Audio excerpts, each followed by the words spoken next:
Alors effectivement, Georges parlait d'une expérimentation qu'on a faite à Lille et qu'on va reproduire à la rentrée à l'Homme, où on a allongé les matinées. Pourquoi on a allongé les matinées? Alors j'ai bien entendu que la conférence préconise une entrée à l'école à 9h le matin. Moi je suis sceptique là-dessus.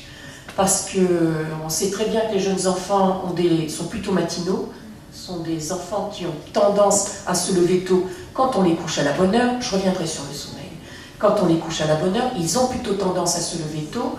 Et qu'au contraire, les expériences qui ont été menées dans certains groupes scolaires où on montre que plutôt que de les laisser le matin quand ils arrivent à l'école s'ébrouer dans la cour de récréation, etc., on leur propose de monter directement dans la classe et d'avoir là quelques minutes d'installation dans la classe, de discussion avec les autres, avant de se mettre au travail.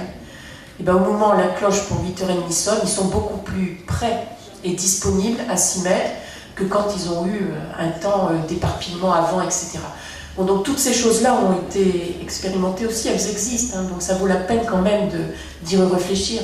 Mais c'est vrai que moi je ne suis pas tellement pour dire reculons-leur, sauf dans un cas très précis, qui est le cas des adolescents.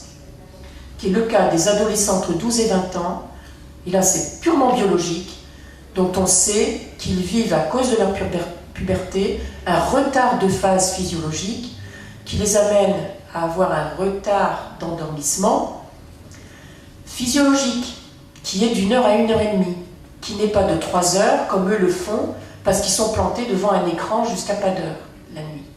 Et là c'est clair que le travail avec les familles est important, mais avec eux aussi, avec les jeunes aussi. Parce que c'est pas pour rien que je parle des écrans lumineux. Ces écrans lumineux qu'ils ont jusqu'au moment de l'endormissement ne cessent de retarder leur endormissement. Puisque cet écran lumineux renvoie une luminosité forte sur l'horloge biologique principale, qui est le noyau suprachiasmatique, qui se trouve juste au-dessus du croisement des nerfs optiques, donc là où la rétine envoie ce flux lumineux. Et cette horloge-là, qui est toujours en activité, à chaque fois qu'elle reçoit ce flux lumineux, n'envoie pas les bons messages aux horloges périphériques.